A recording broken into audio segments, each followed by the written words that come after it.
Right here. So you see this dominance? You see it says dominance here, where my pointer is? Yes. So that can be a problem when people want to give their input and you're controlling and you want to take the authority to take charge of everything. Mm-hmm. Also, a dominant person, oftentimes they can lose interest in projects. Once the challenge is gone, they'll tend to be impatient and dissatisfied. So those are things. Now, can you take an idea of where dominance can be really important and very big positive? If we have a life and death situation, or let's say you're a chef in a kitchen, or let's say you're doing your photography and you have to make a quick, strong decision. You know, you got the party going and the party girl, the quinceañera took off or something, and you have to tell somebody, bring my camera immediately, we have to track her down or whatever. So that's where dominance can be positive, where you have to take charge of things. So you're going to see dominance is very strong in physicians when they're in emergency situations. It's going to be very strong in the military during military operations when somebody is calling out directions, telling people what they have to do. So that's where dominance is very strong. Okay? Yes. Well, I have some dominance experience in my business when I was before. Was a little bit more busy. I know the photographer and videographer now in the market is moving together. You know, when somebody get a wedding or a quinceañera party, usually they are thinking in the photographer and videographer. Now the business is moving like together. I wanna call somebody photography, the same person take care the video. Just hiring a second person or something like that. You know, like me and Bianca, she takes video and takes picture. I can, hey Bianca, you take a good video. I like your video. So you wanna work this Saturday for me? I have an event. So I pay you day and then you work with me. That's the way it's moving right now. But the dominant, the one I have experience is when somebody hiring me like a photographer, and then I don't know who is the videographer. It's coming for different company.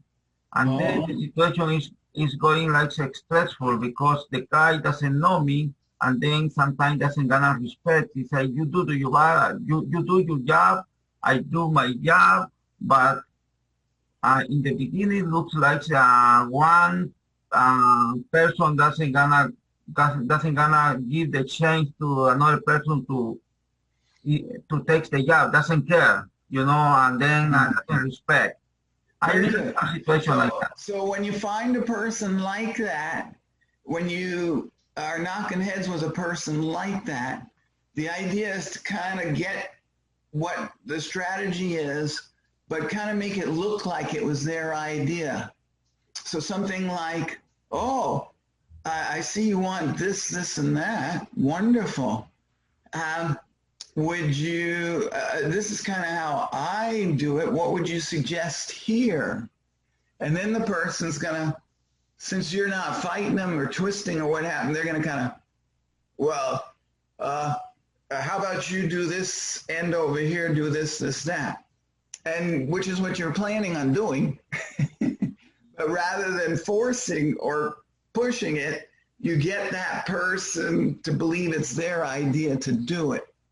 And so that's one of the strategies on that side of it. All right, so let's see, influence. So influence, whoops, this is influence. Influence, so they're strongly interested in being with people. They're very generally optimistic, outgoing, and socially skilled. They're quick at establishing relationships. Sometimes their concern for people and people's feelings make them reluctant to disturb a favorable situation. So now if you are influential and friendly, lots of times that's that example with the Hispanic culture. You don't want to rock the boat or make anybody feel alienated or like you wouldn't want to be friends with them. So that's one thing there. Salespeople, most in front of people, salespeople, real good ones have high influence. Generally, they're real good, high influence people. Okay, that's a good. You generally probably wouldn't want an accountant to be a bit. You know, it wouldn't be important for an accountant to have much influence attributes. Right. Then the next one is steadiness. So steadiness is the S.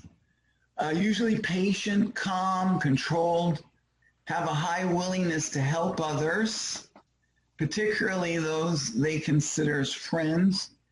Generally, they have the ability to deal with the task and to do routine work with patience and care. So, which is my main style that goes into the counseling. So I'm very good at it. That's why I wanted to help you figure out your style. Too bad your computer crashed. We're working it out a different way. That's it. So then they tend to be low. They enjoy change, tend to enjoy change and variety, and work in their work and non-work life. Expansive by nature, tend not to like routine and repetitive work activities. So, for example, probably my least favorite part of the teaching is grading things, you know, taking 20 tests and grading the same questions, and one of the other reasons I probably love online, because I don't have to deal with that. The computer, grades your scores. But I do like working with different ideas. Then the other one is compliance. So compliance, which I have no compliance. I don't have much compliance. Usually peaceful and adaptable, tend not to be aggressive, cautious rather than impulsive, avoid a lot of risk-taking, act in a tactful, diplomatic way, strive for stable, ordered life, comfortable following basic procedures, prefer sticking to the methods that have proved successful, high acceptance of the rules and regulations. Okay? So comparatively low, I tend to be, here are some traits and behaviors that describe people who are comparatively low in compliance, are independent and uninhibited. I resent rules and restrictions. Yeah, so I'm pretty independent. I don't follow all the rules. Prefer to be measured by results. I try the untried, that type of thing. Compliance, they kind of stay along with the details, okay? And then compliance, again, like I said before, that can be really good for photography because you'll pay attention to all those little details, okay? Then, so that covers the disc. Okay, was that fun? Good information? All right, beautiful. Let's stop sharing there. Oh, let's go back here. Let's share the class. Okay, so, oops. How do I do that? Meant to be in the class.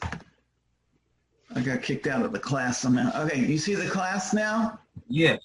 Okay, beautiful. So, oh, I know why. It resets pretty quick. So I have to be careful. All right, so here we got in the class. So you should be reading this, creating a social media strategy. When you click on that, it should open up the PDF.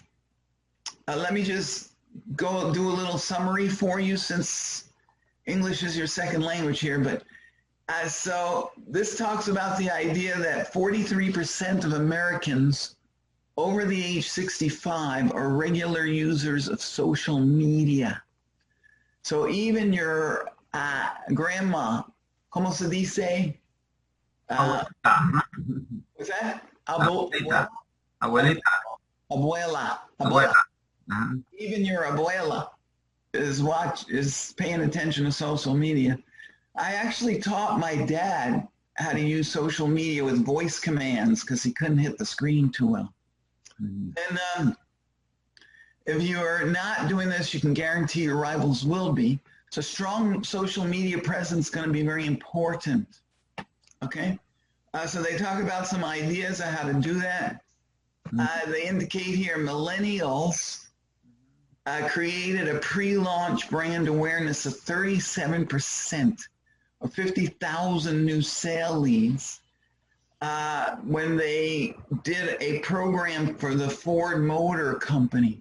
So instead of doing an advertisement, Ford set up a campaign for millennials to share their experience in their new Ford. And it turned into a huge sales program.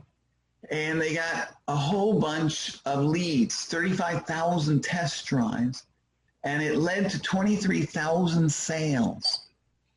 So for example, you could have like a photo contest and have people pick the prettiest photo out of the, their favorite photo, and then maybe send the photo to them, get it all framed and send it to them, or do something like that for a lead to do another photo shoot with a prospective client or something like that.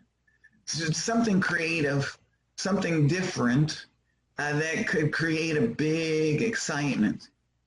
Okay, so there's no one-size-fits-all approach to using social media successfully. So you have to determine your goals. And you told me at the beginning, along with Blanca, she said the same thing. She'd like to build some relationships with prospective customers. And what was the fancy word we used for that? Mark, remember we talked about networking. Networking, yeah. So do some networking. Assess the organization's social media status. Do you have a Facebook and Instagram now? I have a Facebook only, but I don't have Instagram. I have Facebook, and then I have all of my job there is in the one page. I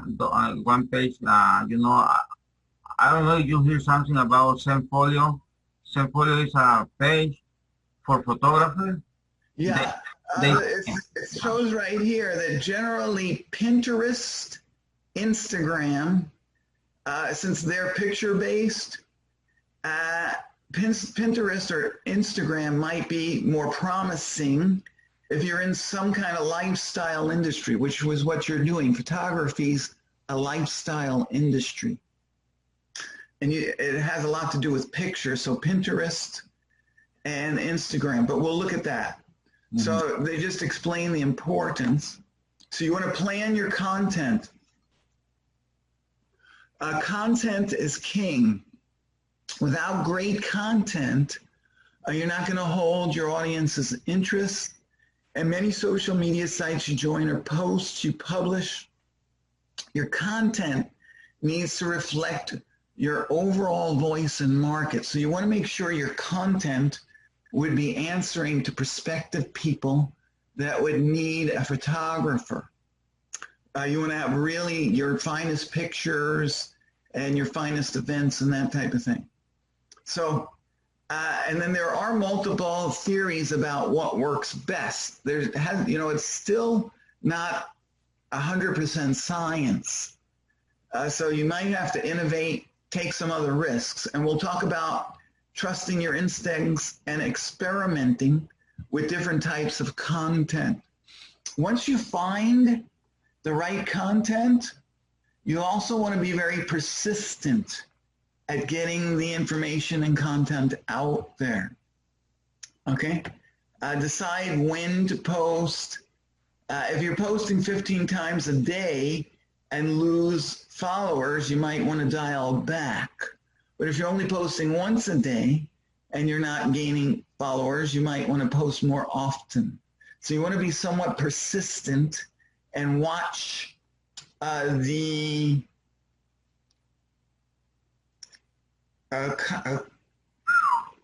watch the volume of your posting and content as well as the quality. Okay, so you're planning. If you're blogging to get information out there, you want to make sure you have professional writing. If you're using captions for the pictures, Carlos, you want to make sure that you have a nice, enticing, exciting caption for the picture that's in proper English with proper grammar. And then measure progress, adjust the strategy as you're getting more and more customers.